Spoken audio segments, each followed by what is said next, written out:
Capítulo 21, que trata de la alta aventura y rica ganancia del yelmo de Mambrino, con otras cosas sucedidas a nuestro invencible caballero. En esto comenzó a llover un poco, y quisiera Sancho que se entraran en el molino de los batanes, mas habíales cobrado tal aborrecimiento Don Quijote por la pesada burla, que en ninguna manera quiso entrar dentro. Y así, torciendo el camino a la derecha mano, dieron en otro como el que habían llevado el día de antes. De allí a poco descubrió Don Quijote un hombre a caballo que traía en la cabeza una cosa que relumbraba como si fuera de oro, y aun él apenas la hubo visto, cuando se volvió a Sancho y le dijo: «Paréceme, Sancho, que no hay refrán que no sea verdadero, porque todos son sentencias sacadas de la misma experiencia, madre de las ciencias todas, especialmente aquel que dice: donde una puerta se cierra, otra se abre. Dígolo, porque si anoche nos cerró la aventura la puerta de la que buscábamos, engañándonos con los batanes, ahora nos abre de par en par otra, para otra mejor y más cierta aventura, que si yo no acertare a entrar por ella, mía será la culpa, sin que la pueda dar a la poca noticia de batanes ni a la escuridad de la noche. Digo esto, porque si no me engaño, hacia nosotros viene uno que trae en su cabeza puesto el yelmo de Mambrino, sobre el que yo hice el juramento que sabes». «Mire vuestra merced bien lo que dice y mejor lo que hace», dijo Sancho, «que no querría que fuesen otros batanes que nos acabasen de abatanar y aporrear el sentido». «Válate al diablo por hombre», replicó Don Quijote, «¿qué va de yelmo a batanes?» «No sé nada», respondió Sancho, «mas a fe que si yo pudiera hablar tanto como solía, que quizá diera tales razones que vuestra merced viera que se engañaba en lo que dice». «¿Cómo me puedo engañar en lo que digo, traidor escrupuloso?», dijo Don Quijote. «Dime, ¿no ves aquel caballero que hacia nosotros viene sobre un caballo rucio rodado, que trae puesto en la cabeza un yelmo de oro?» «Lo que yo veo y columbro», respondió Sancho, «no es sino un hombre sobre un asno pardo como el mío, que trae sobre la cabeza una cosa que relumbra». «Pues ese es el yelmo de Mambrino», dijo Don Quijote. «Apártate a una parte y déjame con él a solas. Verás cuán sin hablar palabra, por ahorrar del tiempo, concluyo esta aventura y queda por mío el yelmo que tanto he deseado». «Yo me tengo en cuidado el apartarme», replicó Sancho, «mas quiera Dios, torno a decir, que orégano sea y no batanes». «Ya os he dicho, hermano, que no me mentéis ni por pienso más eso de los batanes», dijo Don Quijote, «que voto y no digo más que os batanee el alma». Calló Sancho con temor que su amo no cumpliese el voto que le había echado redondo como una bola. Es pues el caso que el yelmo y el caballo y caballero que Don Quijote veía era esto, que en aquel contorno había dos lugares, el uno tan pequeño que ni tenía botica ni barbero, y el otro que estaba junto a él sí, y así el barbero del mayor servía al menor, el cual tuvo necesidad un enfermo de sangrarse y otro de hacerse la barba, para lo cual venía el barbero y traía una bacía de azófar, y quiso la suerte que al tiempo que venía comenzó a llover, y porque no se le manchase el sombrero, que debía de ser nuevo, se puso la bacía sobre la cabeza y como estaba limpia, desde media legua relumbraba. Venía sobre un asno pardo, como Sancho dijo, y esta fue la ocasión que a Don Quijote le pareció caballo rucio rodado y caballero y yelmo de oro, que todas las cosas que veía con mucha facilidad las acomodaba a sus desvariadas caballerías y malandantes pensamientos. Y cuando él vio que el pobre caballero llegaba cerca, sin ponerse con él en razones, a todo correr de Rocinante, le enristró con el lanzón bajo, llevando intención de pasarle de parte a parte, mas cuando a él llegaba, sin detener la furia de su carrera, le dijo: «Defiéndete, cautiva criatura, o entriégame de tu voluntad lo que con tanta razón se me debe». El barbero, que tan sin ni pensarlo ni temerlo vio venir aquella fantasma sobre sí, no tuvo otro remedio para poder guardarse del golpe de la lanza, si no fue el dejarse caer del asno abajo, y no hubo tocado el suelo cuando se levantó más ligero que un gamo y comenzó a correr por aquel llano que no le alcanzara el viento. Dejóse la bacía en el suelo, con la cual se contentó Don Quijote, y dijo que el pagano había andado discreto, y que había imitado al castor, el cual, viéndose acosado de los cazadores, se taraza y arpa con los dientes aquello por lo que él, por distinto natural, sabe que es perseguido. Mandó a Sancho que alzase el yelmo, el cual, tomándola en las manos, dijo: «Por Dios que la bacía es buena, y que vale 1 real de a 8 como un maravedí». Y dándosela a su amo, se la puso luego en la cabeza, rodeándola a una parte y a otra, buscándole el encaje, y como no se le hallaba, dijo: «Sin duda que el pagano a cuya medida se forjó primero esta famosa celada debía de tener grandísima cabeza, y lo peor de ello es que le falta la mitad». Cuando Sancho oyó llamar a la bacía celada, no pudo tener la risa, mas vínosele a las mientes la cólera de su amo, y cayó en la mitad de ella. «¿De qué te ríes, Sancho?», dijo don Quijote. «Ríome», respondió él, «de considerar la gran cabeza que tenía el pagano dueño de este almete, que no semeja sino una bacía de barbero pintiparada». «¿Sabes qué imagino, Sancho? Que esta famosa pieza de este encantado yelmo, por algún extraño accidente, debió de venir a manos de quien no supo conocer ni estimar su valor, y sin saber lo que hacía, viéndola de oro purísimo, debió de fundir la mitad para aprovecharse del precio, y de la otra mitad hizo esta que parece bacía de barbero, como tú dices. Pero sea lo que fuere, que para mí, que la conozco, no hace al caso su transmutación, que yo la aderezaré en el primer lugar donde haya herrero, y de suerte que no le haga ventaja ni aun le llegue la que hizo y forjó el dios de las herrerías para el dios de las batallas, y en este entretanto la traeré como pudiere, que más vale algo que no nada, cuanto más que bien será bastante para defenderme de alguna pedrada». «Eso será», dijo Sancho, «si no se tira con honda, como se tiraron en la pelea de los dos ejércitos, cuando les antiguaron a vuestra merced las muelas y le rompieron el alcuza donde venía aquel benditísimo brebaje que me hizo vomitar las asaduras». «No me da mucha pena el haberle perdido, pues ya sabes tú, Sancho», dijo don Quijote, «que yo tengo la receta en la memoria». «También la tengo yo», respondió Sancho, «pero si yo le hiciere y le probare más en mi vida, aquí sea mi hora. Cuanto más que no pienso ponerme en ocasión de haberle menester, porque pienso guardarme con todos mis 5 sentidos de ser ferido ni de ferir a nadie. De lo del ser otra vez manteado no digo nada, que semejantes desgracias mal se pueden prevenir, y si vienen, no hay que hacer otra cosa sino encoger los hombros, detener el aliento, cerrar los ojos y dejarse ir por donde la suerte y la manta nos llevare». «Mal cristiano eres, Sancho», dijo oyendo esto don Quijote, «porque nunca olvidas la injuria que una vez te han hecho. Pues sábete que es de pechos nobles y generosos no hacer caso de niñerías. ¿Qué pie sacaste cojo? ¿Qué costilla quebrada? ¿Qué cabeza rota? Para que no se te olvide aquella burla.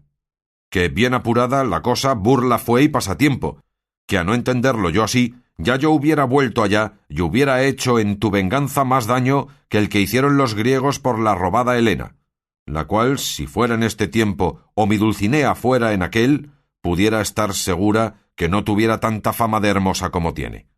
Y aquí dio un suspiro y le puso en las nubes, y dijo Sancho: «Pase por burlas, pues la venganza no puede pasar en veras, pero yo sé de qué calidad fueron las veras y las burlas, y sé también que no se me caerán de la memoria como nunca se quitarán de las espaldas. Pero dejando esto aparte, dígame vuestra merced qué haremos de este caballo rucio rodado que parece asno pardo, que dejó aquí desamparado aquel Martino que vuestra merced derribó, que según él puso los pies en polvorosa y cogió las de Villadiego, no lleva pergeño de volver por él jamás. Y para mis barbas, si no es bueno el rucio». «Nunca yo acostumbro», dijo don Quijote, «despojar a los que venzo, ni es uso de caballería quitarles los caballos y dejarlos a pie, si ya no fuese que el vencedor hubiese perdido en la pendencia el suyo, que en tal caso lícito es tomar el del vencido, como ganado en guerra lícita. Así que, Sancho, deja a ese caballo o asno o lo que tú quisieres que sea, que como su dueño nos vea alongados de aquí, volverá por él». «Dios sabe si quisiera llevarle», replicó Sancho, «o por lo menos trocalle con este mío, que no me parece tan bueno. Verdaderamente que son estrechas las leyes de caballería, pues no se extienden a dejar trocar un asno por otro, y querría saber si podría trocar los aparejos siquiera». «En eso no estoy muy cierto», respondió don Quijote, «y en caso de duda, hasta estar mejor informado, digo que los trueques, si es que tienes de ellos necesidad extrema». «Tan extrema es», respondió Sancho, «que si fueran para mí misma persona, no los hubiera menester más». y luego, habilitado con aquella licencia, hizo mutatio caparum y puso su jumento a las 1000 lindezas, dejándole mejorado en tercio y quinto. Hecho esto, almorzaron de las obras del real que de la cémila despojaron, bebieron del agua del arroyo de los batanes, sin volver la cara a mirallos, tal era el aborrecimiento que les tenían por el miedo en que les habían puesto. Cortada pues la cólera y aún la melancolía, subieron a caballo y sin tomar determinado camino, por ser muy de caballeros andantes el no tomar ninguno cierto, se pusieron a caminar por donde la voluntad de Rocinante quiso, que se llevaba tras sí la de su amo, y aún la del asno, que siempre le seguía por donde quiera que guiaba, en buen amor y compañía. Con todo esto, volvieron al camino real y siguieron por él a la aventura, sin otro designio alguno. Yendo pues así caminando, dijo Sancho a su amo: «Señor, ¿quiere vuestra merced darme licencia que departa un poco con él? Que después que se me puso aquel áspero mandamiento del silencio, se me han podrido más de 4 cosas en el estómago, y una sola que ahora tengo en el pico de la lengua no querría que se mallograse». «Dila», dijo don Quijote, «y sé breve en tus razonamientos, que ninguno hay gustoso si es largo». «Digo pues, señor», respondió Sancho, «que de algunos días a esta parte he considerado cuán poco se gana y granjea de andar buscando estas aventuras que vuestra merced busca en estos desiertos y encrucijadas de caminos, donde, ya que se venzan y acaben las más peligrosas, no hay quien las vea ni sepa, y así se han de quedar en perpetuo silencio y en perjuicio de la intención de vuestra merced y de lo que ellas merecen. Y así me parece que sería mejor, salvo el mejor parecer de vuestra merced, que nos fuésemos a servir a algún emperador o a otro príncipe grande que tenga alguna guerra, en cuyo servicio vuestra merced muestre el valor de su persona, sus grandes fuerzas y mayor entendimiento, que visto esto del señor a quien sirviéremos, por fuerza nos ha de remunerar a cada cual según sus méritos, y allí no faltará quien ponga en escrito las hazañas de vuestra merced para perpetua memoria. De las mías no digo nada, pues no han de salir de los límites escuderiles, aunque sé decir que si se usa en la caballería escribir hazañas de escuderos, que no pienso que se han de quedar las mías entre renglones». «No dices mal, Sancho», respondió don Quijote, «mas antes que se llegue a este término, es menester andar por el mundo como en aprobación, buscando las aventuras, para que acabando algunas se cobre nombre y fama tal, que cuando se fuere a la corte de algún gran monarca, ya sea el caballero conocido por sus obras, y que apenas le hayan visto entrar los muchachos por la puerta de la ciudad, cuando todos le sigan y rodeen dando voces diciendo: «Este es el caballero del sol, o de la sierpe, o de otra insignia alguna, debajo de la cual hubiera acabado grandes hazañas. Este es, dirán, el que venció en singular batalla al gigantazo Brocabruno de la gran fuerza, el que desencantó al gran mameluco de Persia del largo encantamiento en que había estado casi 900 años. Así que de mano en mano irán pregonando sus hechos, y luego, al alboroto de los muchachos y de las demás gente, separará a las fenestras de su real palacio el rey de aquel reino, y así como vea al caballero, conociéndole por las armas o por la empresa del escudo, forzosamente ha de decir: «Ea sus! Salgan mis caballeros cuantos en mi corte están a recibir a la flor de la caballería que allí viene, a cuyo mandamiento saldrán todos, y él llegará hasta la mitad de la escalera, y le abrazará estrechísimamente, y le dará paz, besándole en el rostro, y luego le llevará por la mano al aposento de la señora reina, donde el caballero la hallará con la infanta su hija, que ha de ser una de las más fermosas y acabadas doncellas que en gran parte de lo descubierto de la tierra a duras penas se pueda hallar. Sucederá tras esto, luego en continente, que ella ponga los ojos en el caballero y él en los de ella, y cada uno parezca a otro cosa más divina que humana, y sin saber cómo ni cómo no, han de quedar presos y enlazados en la intricable red amorosa, y con gran cuita en sus corazones por no saber cómo se han de fablar para descubrir sus ansias y sentimientos. Desde allí le llevarán sin duda a algún cuarto del palacio ricamente aderezado, donde, habiéndole quitado las armas, le traerán un rico manto de escarlata con que se cubra, y si bien pareció armado, también y mejor ha de parecer en Farseto. Venida la noche, cenará con el rey, reina e infanta, donde nunca quitará los ojos de ella, mirándola a furto de los circunstantes, y ella hará lo mismo, con la misma sagacidad, porque, como tengo dicho, es muy discreta doncella. Levantarse han las tablas, y entrará a deshora por la puerta de la sala un feo y pequeño enano, con una hermosa dueña, que entre dos gigantes detrás del enano viene, con cierta aventura hecha por un antiquísimo sabio, que el que la acabare será temido por el mejor caballero del mundo. Mandará luego el rey que todos los que están presentes la prueben, y ninguno le dará fin y cima, sino el caballero huésped, en mucho pro de su fama, de lo cual quedará contentísima la infanta, y se tendrá por contenta y pagada además por haber puesto y colocado sus pensamientos en tan alta parte.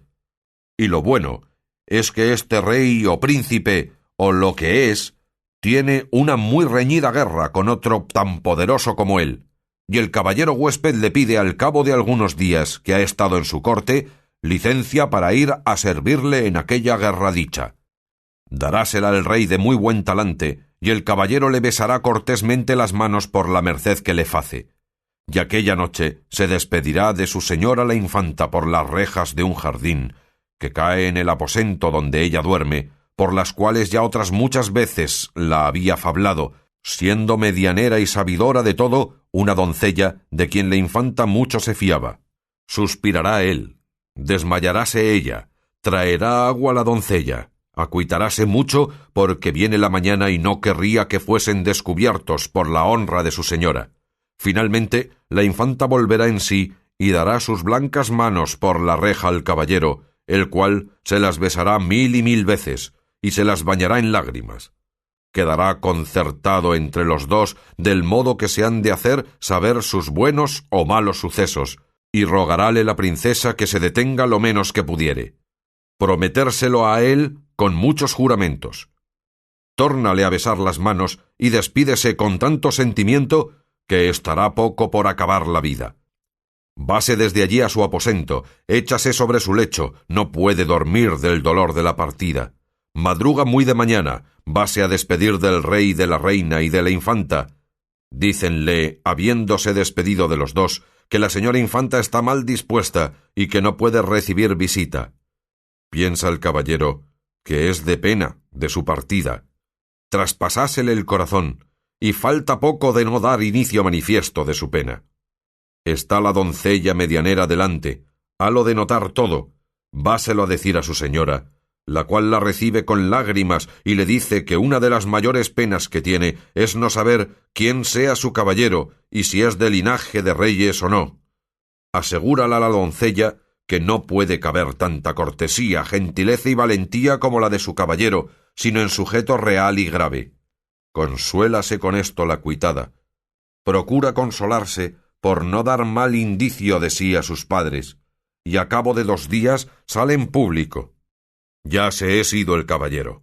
Pelea en la guerra, vence al enemigo del rey, gana muchas ciudades, triunfa de muchas batallas, vuelve a la corte, ve a su señora por donde suele, conciértase que la pida a su padre por mujer en pago de sus servicios. No se la quiere dar el rey porque no sabe quién es. Pero con todo esto, o robada o de otra cualquier suerte que sea, la infanta viene a ser su esposa y su padre lo viene a tener a gran ventura, porque se vino a averiguar que el tal caballero es hijo de un valeroso rey de no sé qué reino, porque creo que no debe de estar en el mapa. Mueres el padre, hereda la infanta, queda rey el caballero, en 2 palabras. Aquí entra luego el hacer mercedes a su escudero y a todos aquellos que le ayudaron a subir a tan alto estado. Casa a su escudero con una doncella de la infanta, que será sin duda la que fue tercera en sus amores, que es hija de un duque muy principal.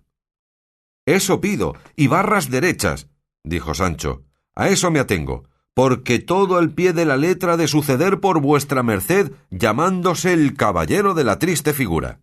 No lo dudes, Sancho, replicó don Quijote, porque del mismo modo y por los mismos pasos que esto he contado, suben y han subido los caballeros andantes a ser reyes y emperadores.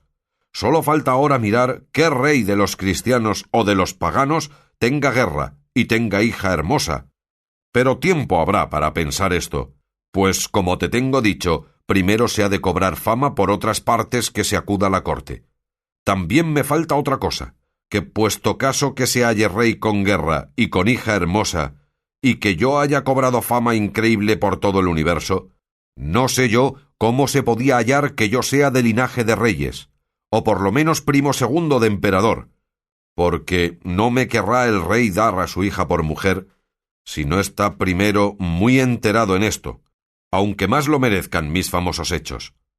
Así que por esta falta temo perder lo que mi brazo tiene bien merecido. Bien es verdad que yo soy hijodalgo, de solar conocido, de posesión y propiedad, y de devengar 500 sueldos, y podría ser que el sabio que escribiese mi historia deslindase de tal manera mi parentela y descendencia que me hallase quinto o sexto nieto de rey, porque te hago saber, Sancho, que hay dos maneras de linajes en el mundo, unos que traen y derivan su descendencia de príncipes y monarcas, a quien poco a poco el tiempo ha deshecho, y han acabado en punta, como pirámide puesta al revés. Otros tuvieron principio de gente baja y van subiendo de grado en grado hasta llegar a ser grandes señores, de manera que está la diferencia en que unos fueron, que ya no son, y otros son, que ya no fueron. Y podría ser yo de estos, que después de averiguado, hubiese sido mi principio grande y famoso, con lo cual se debía de contentar el rey mi suegro, que hubiere de ser. Y cuando no, la infanta me ha de querer de manera que a pesar de su padre, aunque claramente sepa que soy hijo de un azacán, me ha de admitir por señor y por esposo, y si no, aquí entra en roballa y llevalla donde más gusto me diere, que el tiempo o la muerte ha de acabar el enojo de sus padres. Ahí entra bien también, dijo Sancho, lo que algunos desalmados dicen, no pidas de grado lo que puedes tomar por fuerza, aunque mejor cuadra decir, más vale salto de mata que ruego de hombres buenos. Dígolo, porque si el rey suegro de vuestra merced no se quisiere domeñar a entregalle a mi señora la infanta, no hay sino como vuestra merced dice, roballa y trasponella. Pero está el daño que, en tanto que se hagan las paces y se goce pacíficamente del reino, el pobre escudero se podrá estar a diente en esto de las mercedes, si ya no es que la doncella tercera, que ha de ser su mujer, se sale con la infanta y él pasa con ella su malaventura, hasta que el cielo ordene otra cosa. Porque bien podrá, creo yo, desde luego dársela a su señor por legítima esposa. Eso no hay quien la quite, dijo don Quijote. Pues como eso sea, respondió Sancho, no hay sino encomendarnos a Dios y dejar correr la suerte por donde mejor lo encaminare. Hágalo Dios, respondió don Quijote, como yo deseo y tú, Sancho, has menester, y ruin sea quien por ruin se tiene. Sea par Dios, dijo Sancho, que yo cristiano viejo soy, y para ser conde, eso me basta. Y aun te sobra, dijo don Quijote, y cuando no lo fueras, no hacía nada al caso, porque siendo yo el rey, bien te puedo dar nobleza, sin que la compres ni me sirvas con nada, porque en haciéndote conde, cátate ahí, caballero, y digan lo que dijeren, que a buena fe, que te han de llamar señoría, mal que les pese. —¿Y montas que no sabría yo autorizar el litado? —dijo Sancho. —Dictado has de decir, que no litado —dijo su amo. —Sea así —respondió Sancho Panza—, digo que les sabría bien acomodar, porque por vida mía que un tiempo fui munidor de una cofradía, y que me asentaba tan bien la ropa de munidor, que decían todos que tenía presencia para poder ser prioste de la misma cofradía. Pues ¿qué será cuando me ponga un ropón ducal a cuestas o me vista de oro y de perlas a uso de conde extranjero? Para mí tengo que me han de venir a ver de 100 leguas.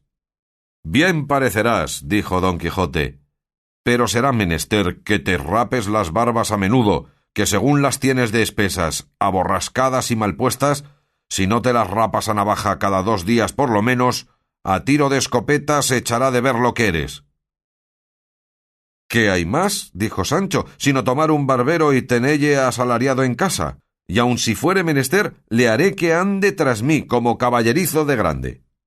Pues, ¿cómo sabes tú, preguntó don Quijote, que los grandes llevan detrás de sí a sus caballerizos?